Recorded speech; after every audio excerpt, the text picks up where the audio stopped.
vật ngoại lai không được chào đón bởi những tác động tiêu cực cho môi trường, nhưng cũng không hiếm loại được đón nhận tại nơi vốn không phải là môi trường sống tự nhiên của chúng. Không chỉ vì giá trị kinh tế, những sinh vật này còn góp phần cải thiện môi trường nơi chúng trú chân. Một trong số đó là loài hào Thái Bình Dương, hay còn gọi là hào sữa. Xã đảo Long Sơn, tỉnh Bà Rịa Vũng Tàu nổi danh là vương quốc hào từ nhiều thập kỷ trước, với hàng chục nghìn mét vuông mặt nước dành để nuôi hào. Trước đây, nông dân chỉ khai thác con giống tự nhiên, tức hào bản địa, bằng cách thả tấm xi măng hoặc lớp xe cũ xuống nước biển để hào giống tự bám vào và sinh trưởng. Nhưng những giá thể này khiến môi trường nước ngày càng ô nhiễm và mật độ hào bám vào cũng vơi dần. Từ hơn 10 năm nay, họ đã có hướng đi mới. Ông Nguyễn Văn Nhất được giới thiệu là người đầu tiên thành công nhân giống và triển khai mô hình nuôi hào Thái Bình Dương tại Bà Rịa Vũng Tàu. Tôi đừng nghe thôi. Đừng nghe là ở ngoài vùng ngoài đó, Quảng Ninh rồi ngoài Hải Dương học họ nghiên cứu cái con này. Tôi cũng nghe vậy rồi tò mò ra mua được 5 kg giống. Dạ. Bố mẹ đó. Rồi về từ tôi xử lý. Từ lúc trước tôi làm con 20 vỏ đó, tôi làm con nghêu, cho nên là nghêu nó bị bão hòa đó, rồi tôi sẽ chuyển sang con này. Hào Thái Bình Dương là loài có kích thước lớn nhất trong các loài hào xuất hiện trên thế giới. Nó có kích thước trung bình 18 đến 20 cm, với sức sinh trưởng nhanh có thể đạt 100 mm trong 12 tháng đầu đời, tuổi thọ có thể lên tới 13 năm. Thách thức lớn nhất của người nuôi hào là nhân giống. Ban đầu, ông Nhất cho hào đực và hào cái vào cùng một hồ nước để kích thích chúng sinh sản tự nhiên, nhưng kết quả không như ý. Tôi có cái vốn tôi làm con nghêu rồi. Dạ. Rồi đến con này là tôi cũng cho nó sinh sản như nghêu mà nó không được thành công nữa. Đến lúc mà tôi mổ đẻ thì tôi lựa chọn được tùy bao nhiêu con mái và bao nhiêu con trống. Cho nó hai đứa nó sanh cùng với nhau thì mình phải mất công nhiều hơn. Cụ thể, hào đực và hào cái 5 đến 6 tháng tuổi sẽ được mổ để lấy trứng và tinh trùng cho vào cùng một bể nước theo một tỷ lệ nhất định. Sau khoảng 24 giờ, trứng hào đã thụ tinh sẽ nở. Hào giống được nuôi tiếp trong hồ nước sạch với thức ăn chủ yếu là tảo. Sau 12 đến 13 ngày, người nuôi sẽ đặt những giá thể làm bằng vỏ hào cũ vào hồ để hào con bám vào.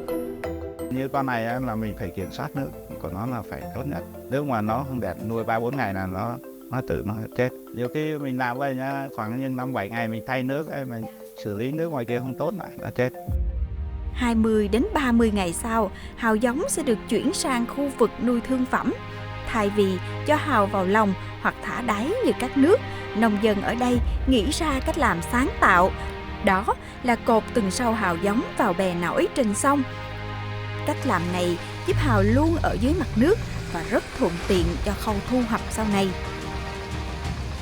Thì con hào này nó đâu có sống được cái phơi nắng. Lúc nào nó phải có nước cái nó phải chịu nổi. Nó chỉ nếu mà nắng thì nó chỉ khoảng chừng 1 giờ đồng hồ thôi. Đây là hào sau 1 tuần nuôi ngoài tự nhiên.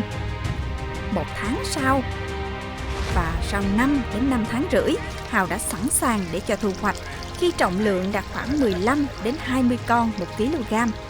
Người nuôi hạn chế giữ hào dưới nước lâu hơn do ở độ tuổi này hào bắt đầu sinh sản và tỷ lệ hao hụt sẽ lớn hơn. Nếu trúng mùa, một sâu hào giống với 5 mảnh giá thể ban đầu có thể thu về 6 đến 7 kg hào thương phẩm. Ngược lại, năng suất chỉ đạt 2 đến 3 kg, thậm chí là 1 kg hào cho mỗi sâu. Với 1 hectare mặt nước hiện tại, mỗi năm ông Nhất thu về khoảng 70 đến 100 tấn hào thương phẩm với giá bán sỉ khoảng 20 đến 25.000 đồng 1 kg.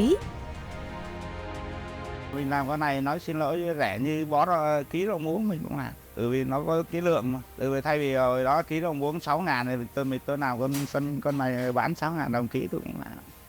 Tự mình đâu phải cho ăn đâu. Dạ. Đâu phải mất gì đâu.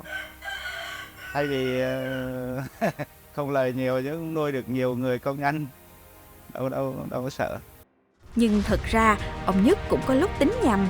Năm 2021, ông từng bán hết 50 đến 70 tấn hào với giá 5 đến 6.000 đồng một ký để làm thức ăn cho tôm.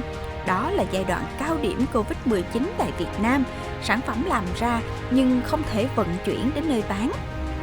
Cũng giống như những loài nhuyễn thể khác, hào là loại ăn lọc thụ động.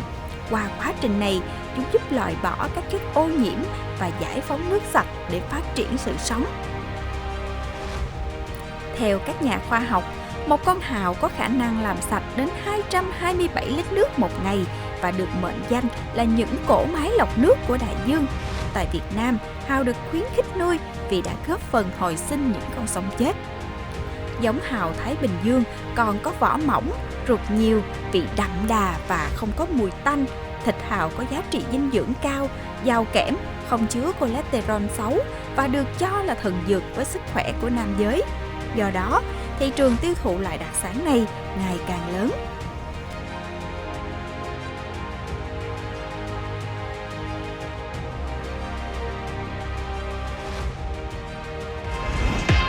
Bạn đã thử giống hào Thái Bình Dương này hay chưa? Xin hãy để lại bình luận bên dưới và đừng quên ủng hộ chúng tôi bằng cách nhấn đăng ký và bật chuông thông báo để không bỏ lỡ những video tiếp theo.